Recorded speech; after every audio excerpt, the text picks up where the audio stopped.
Atentati në Vlorë, si u vranë në makinë shoku dhe kunati i Çipurit. Policia e Vlorës ka shoqëruar rreth 15 persona të cilët mund të kenë dieni mbi atentatin e mesditës së dielës, ku ekzekutuan me armë zjarri 2 persona dhe u plagos një tjetër. Bëhet fjalë për një atentat të menduar për shkak se krimi ndodhi në një zonë ku mjediset përreth nuk kishin kamera sigurie, çka vështirëson identifikimin e autorëve.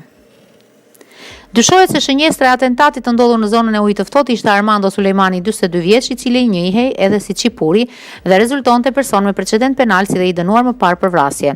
Ai rezulton të ketë qenë dhe antar i bandës famkeqe të Gaxhait, teksa i ka shpëtuar dhe një tjetër atentati në vitin 2016. Sulejmani ishte duke udhëtuar me makinë bashkë me kunatin e tij Arjan Hasani, 45 vjeç, dhe me shokun Orest Rexho, 37 vjeç. Si pasojë të shtënave humbën jetën Hasani dhe Rexho, ndërkohë që Çipuri mbeti i plagosur. 2 viktimat ndodheshin në vendet e para të makinës, ndërsa Sulejmani ishte pasagjer në sediljen e pasme në momentin kur u qelluan me breshëri Kallashnikovi.